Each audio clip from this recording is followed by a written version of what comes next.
서울을 지나가는 산맥이 광주 산맥인데 금강산에서 시작해서 북한산으로 그리고 관악산으로 이어집니다. 근데 금강산에서 북한산으로 오는 과정에 북한강을 건넙니다. 또 북한산에서 관악산으로 건너가는 과정에는 한강을 건너게 됩니다. 우리는 산맥이라면 높은 산들이 연이어 줄지어 서 있는 것을 산맥이라고 배웠는데 한강이 산맥이라고 배우고 있는 겁니다. 소백산맥을 볼까요? 태백산맥에서 시작해서 소백산을 거쳐서 추풍령을 지나고 지리산을 거쳐서 광양 백운산으로 달려갑니다. 그런데 지리산과 백운산 사이에는 섬진강이 지나갑니다. 그럼 우리는 섬진강도 산맥이라고 배워온 겁니다. 지금도 배우고 있고요. 그래서 우리 교과서에 산맥 지도가 우리나라 지리와 실제 산의 모습과 많이 다르다. 이것을 좀 바로잡는 운동을 벌여야 되겠다 하는 생각으로 제가 좀 말씀을 드리고자 합니다. 제가 듣기로는, 공부하기로는 우리 일제시대 때 일본이 우리나라의 전기를 끊기 위해서 네. 어떤 유명한 산이나 네. 어떤 유명한 장소에 뭔가 쇠말뚝. 네, 쇠말뚝을 네. 받거나 이런 행동을 했다고 많이 끊어놓는다고. 들었거든요. 네. 그런 근거라고 해야 될까요? 전문적으로 산을 타시는 입장에서 그런 것들을 했을 때 네. 그게 정말 일리가 있거나 영향을 준다라고 보시는 건지 아니면 그냥 너무 상징적인 부분이다라고 보시는지. 저는 네네. 그걸 사실이라고 봅니다. 네. 우선 우리가 산맥이라고 배운 네네네. 그 자체가 네. 일본이 조선을 수탈하기 위해서 그렇죠. 동경대 그 지리학자인 고또 분지로라는 학자를 1900년에 조선에 보냅니다. 그리고 또 1902년에 또 보냅니다. 그래서 2년에 걸쳐서 약 14개월간 조선의 지형을 조사해가지고 이거는 우리 조선의 지리학은 산줄기와 물줄기를 있는 그대로 보는 것인데 이 사람들은 지질 조사를 하는 겁니다. 그래서 조선에 어떤 지형이 있고 어디에 가면 철광석이 난다든가 네네네. 석탄이 난다든가 이런 지질 조사를 합니다. 네. 그래서 지질 구조에 입각한 지리학을 새로 만듭니다. 이 고또 분지로라는 학자가 1902년에 네. 동경대로 돌아가서 동경대학 논문집에다가 조선의 산악론이라는 논문을 씁니다. 그리고 야스 쇼에이라는 학자가 그 논문을 받아가지고 조선의 지리라는 책을 동경에서 발행합니다. 그런데 1910년 한일 합방이 되고 네네. 그 다음에 11년에 총독이 네네. 조선 교육령을 반포하는데 거기에 보면 지리가 우리 고종 황제가 만든 만국지지나 이런 지리 서적들이 다 배제되고 일본인이 만든 조선의 지리가 그게 들어와서 들어와서? 우리 지도가 된 겁니다. 그래서 산맥과 우리 고유의 지도가 다른 거죠.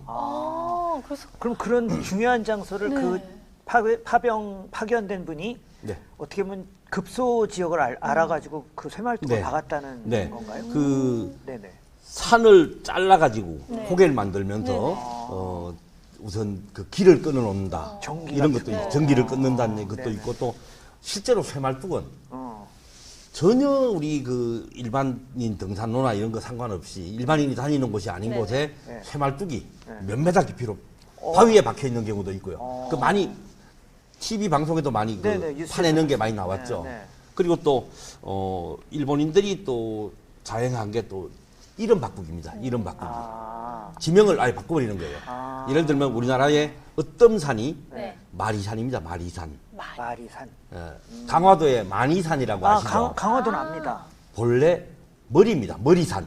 머리산. 머리산. 어뜸산인데 네. 거기 신라 때부터 당군께서 하늘에 제사를 지내던 네. 그 곳이거든요. 네, 마리산. 그런데 그래서 어뜸산입니다. 네. 네네. 머리산인데 머리가 마리로 됐는데 이것을 만이산이라고 이름을 바꿔버렸죠.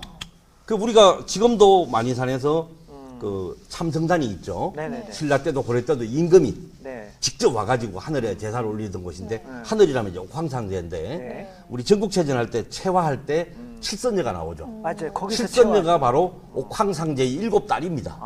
네. 이 칠선이라는 말은 우리나라에 딱 세 군데가 역사에 남아 있습니다. 네. 그 강화도 마리산 네. 칠선녀와 네. 그다음에 지리산에 가면 칠선 계곡이 있습니다. 네. 네, 그다음에 그렇습니다. 제주도 가면 천재연 폭포라고 있어요. 네. 천재가 바로 옥황상제고 네. 거기에 칠선녀가 있습니다. 이 세 이 세 군데에 군데. 옥황상제와 네. 칠선녀의 그 역사 이야. 기록이 남아 있습니다. 이름으로 남아 있습니다. 야, 오늘 산 얘기 들으려고 왔다가 너무 좀 아주 광범위하고 재미있는 얘기를 또 옛날 덤으로 이야기들 듣습니다. 너무 너무 재미있습니다. 아까 계속 강조하시는 게 우리나라 지리교과서가 잘못됐다라는 점을 얘기하시는데 좀 구체적으로 어디가 어떻게 잘못됐기 때문에 요거는 이렇게 바꿔야 된다라고 좀 설명을 해주실 수 있을까요? 예, 우리나라 산의 모습을 네네. 우리 눈에 보이는 그대로 그리고 물줄기를 보이는 그대로 담은 게 네. 조선시대의 지도입니다.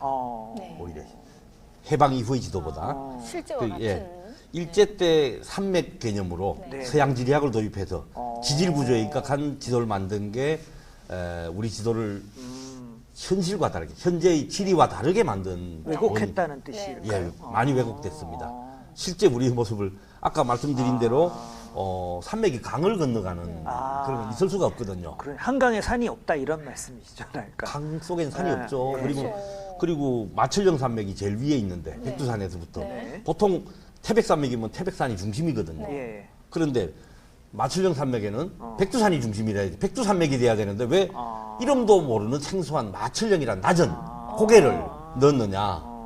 일본인들이 백두산이라는 이름을 싫어하거든요. 아, 그 또 한국의 전기 때문에 그리고 마칠령 산맥이 그대로 남쪽으로 달려가지고 바닷속으로 이어져서 울릉도까지 연결이 된다. 무슨 바닷속에 산맥이 달리고 울릉도가 무슨 산맥에 들어갑니까? 이런 좀 아까 한강과 섬진강이 뭐 우리는 또 금강도 우리 차령산맥에 보면 그 차령산맥도 금강을 건너거든. 네. 남한강을 건너고 금강을 건너고 이게 산맥이 강을 건너는 건 있을 수가 없어요. 네, 네. 그러니까 산맥이란 개념 자체가 우리 한반도 지형에는 좀 안 맞는 맞는 개념입니다. 거가 적용이 돼 있다 이 말이에요. 예, 그게 지금 우리 지리를 그리고 그걸로 배운 분들이 네. 다 이제 지리 교과서를 만들고 지리학 강의를 하다 보니까 그게 계속 유지가 되는 겁니다.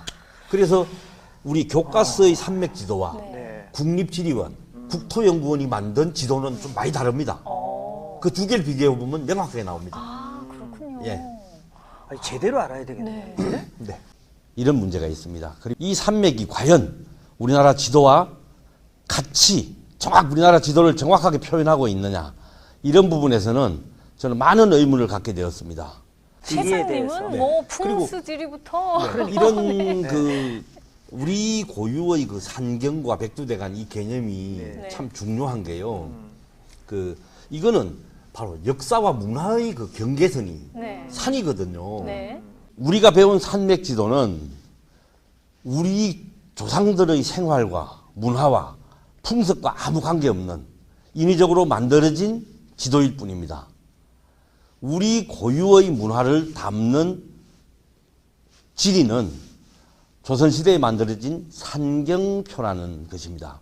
우리 교과서에 산맥 지도가 우리나라 지리와 실제 산의 모습과 많이 다르다.